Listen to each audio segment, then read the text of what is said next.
now we will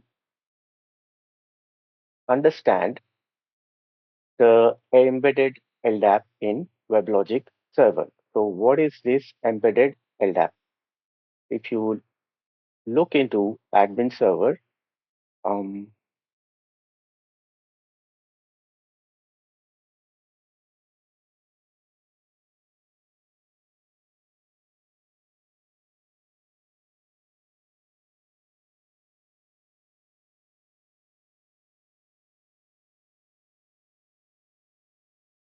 servers, admin server, data.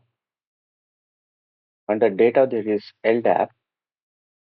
So yeah, there are many files, right?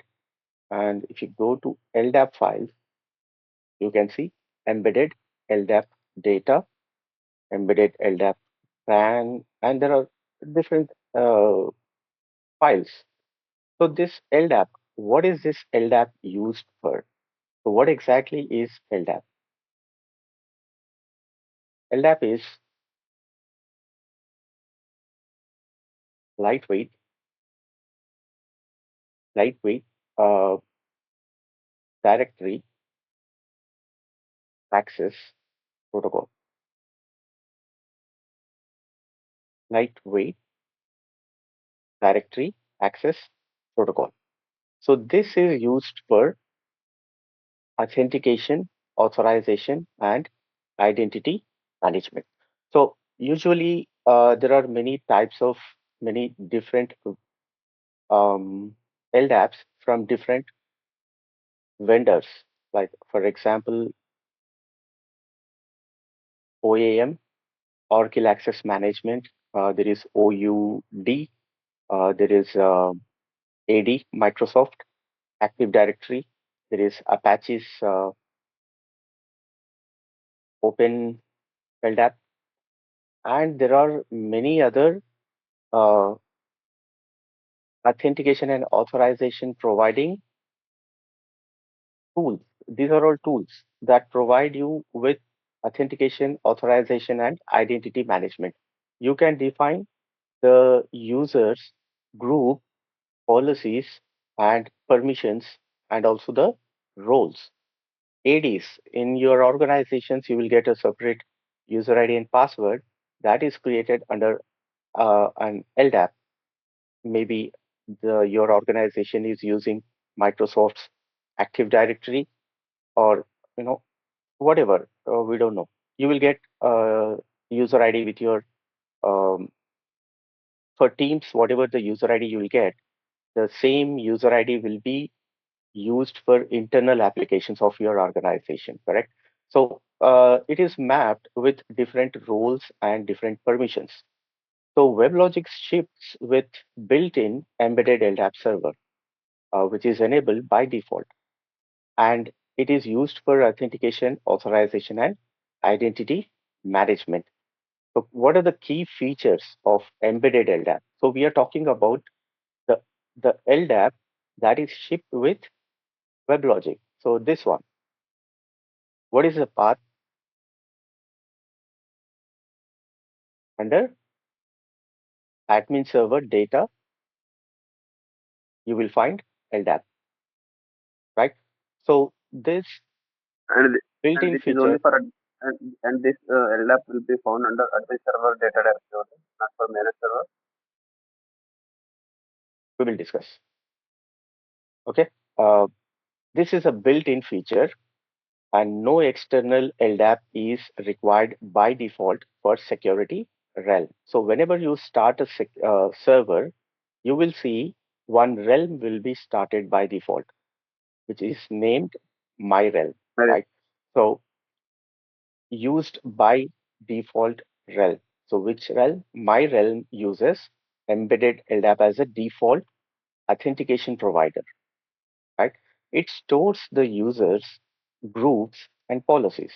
So all the users and group you create in the console, it goes into this embedded LDAP, and it is auto-replicated in domain. So what does it mean? Managed servers get read-only copies from admin server. Okay, the answer to your question. It is not only for Yeah, it will admin copy. server. It will get a Copy read the only. It will get the read only copy. Which one? Managed servers will get the read only copy from the admin server. But uh, under the admin server, this is read and write. Why? We will get to know in a while. And the only drawback is it is not for large scale use, only suitable for uh, development or test environments or smaller environments, even in production.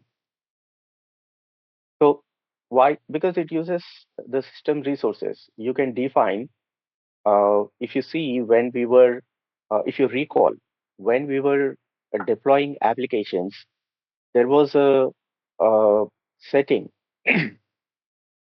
like a security policy. Get it from deployment descriptor of the application, or you want to define it from the admin console for application user uh, and roles, right? So you can define those if you define through admin console for application users, that also will be stored in the embedded LDAP. So if you're deploying large scale enterprise applications, there will be hundreds of users and roles, and that is not suitable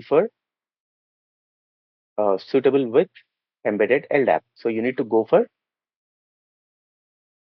other servers which are hosted on isolated servers, and you can integrate those servers from WebLogic. All right.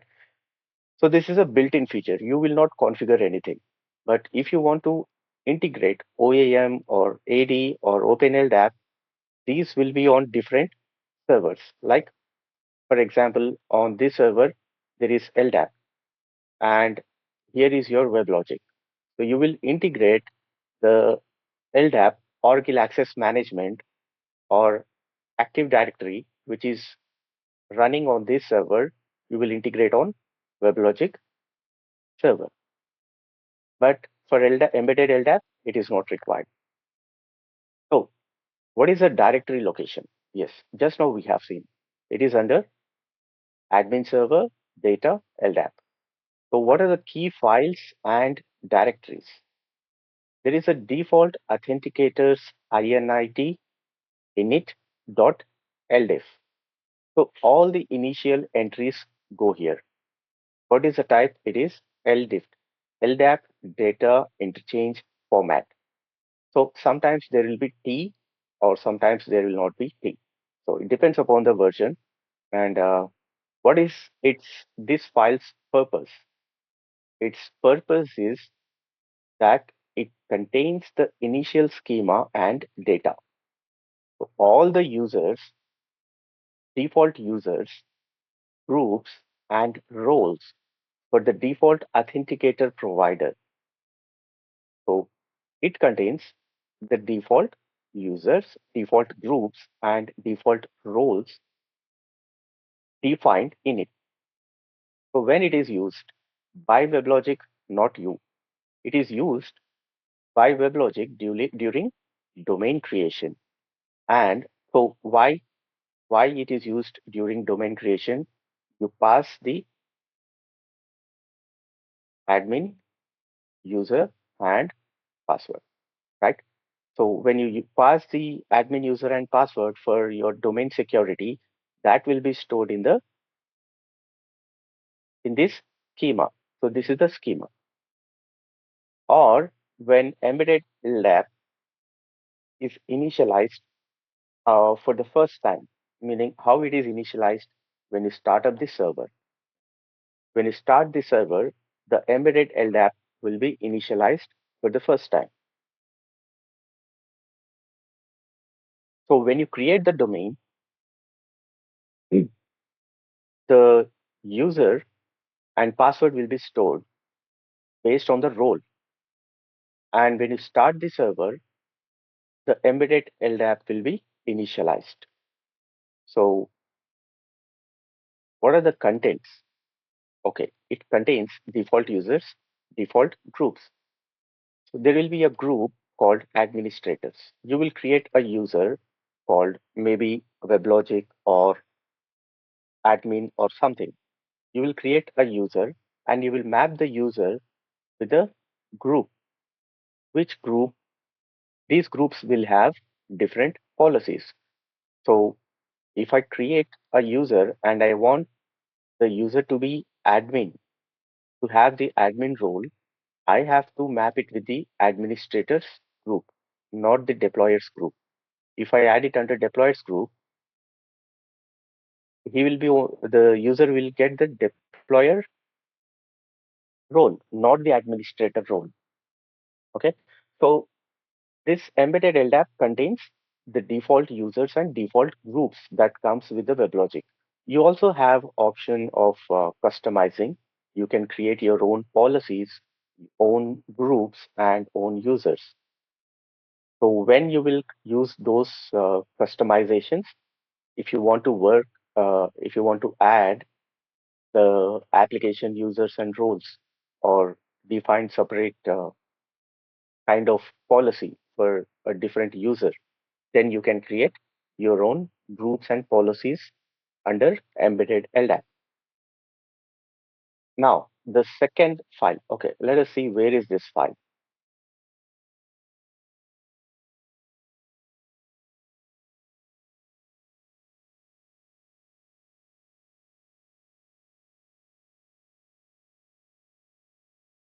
So this is initialized my realm init, and you see here these are the read-only copies for the servers that are available in this domain, PMS1 and PMS2.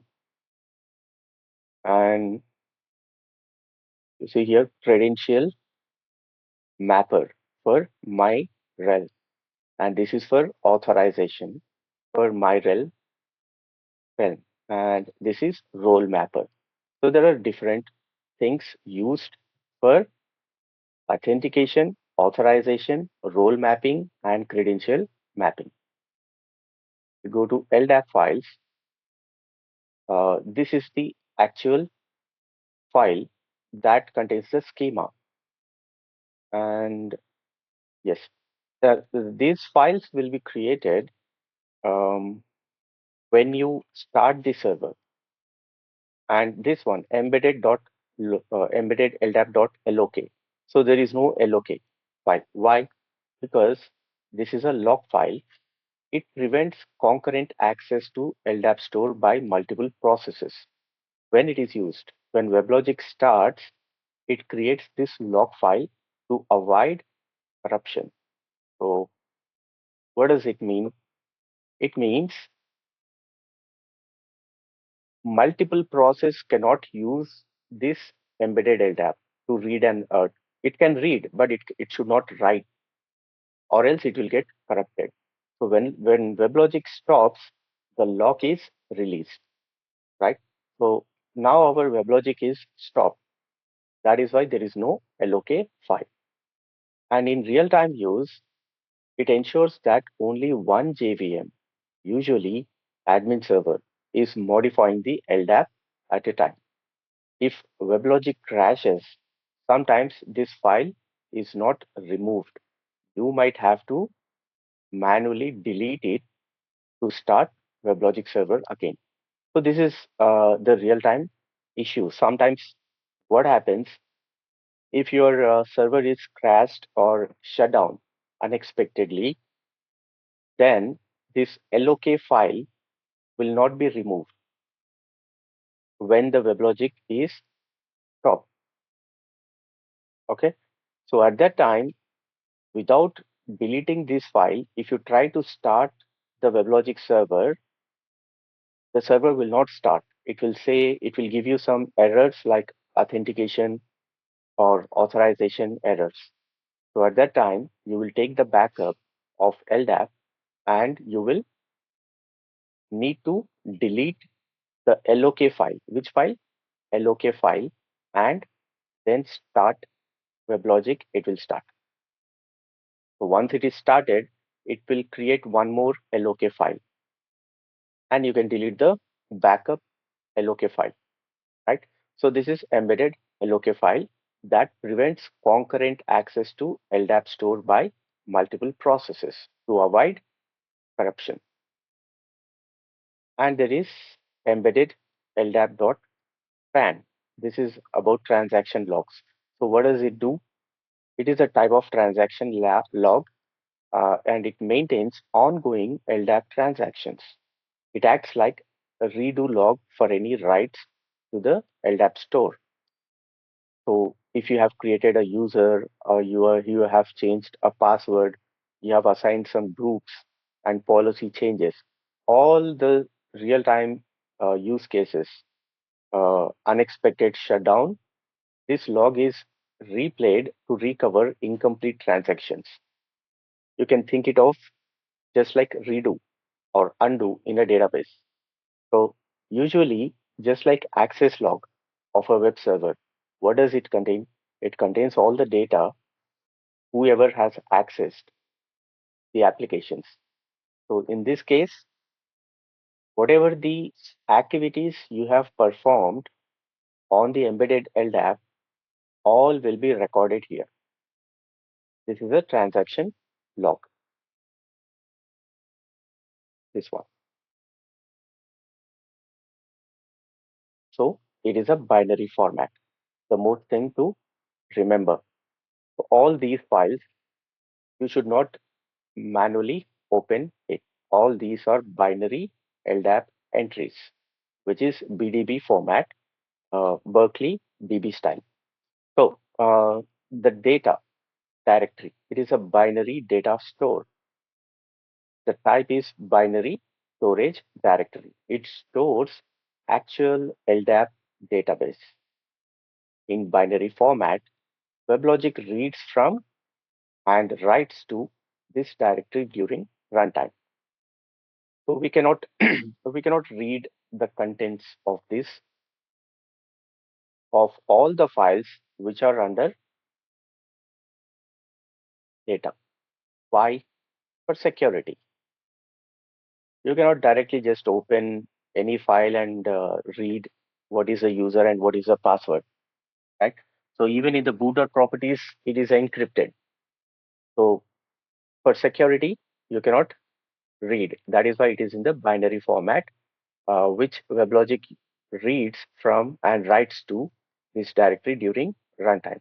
So what does it contain? The data directory. It contains binary LDAP entries, cached indexes, encrypted user credentials. So why it is encrypted user credentials? Because whatever the username and password you provide, uh, maybe for WebLogic domain access or application users, or even the JDBC data sources username and password of your database. All these are encrypted. So these encrypted credentials are stored under data directory of your admin server. And also it contains ACL and other metadata. So what is ACL? ACL is access control list. And important thing to note, never manually modify these files which are under data. You need to take a backup of this folder, whenever you are working on security part. Managed servers get read-only copies of this data from admin server. If you check the managed servers,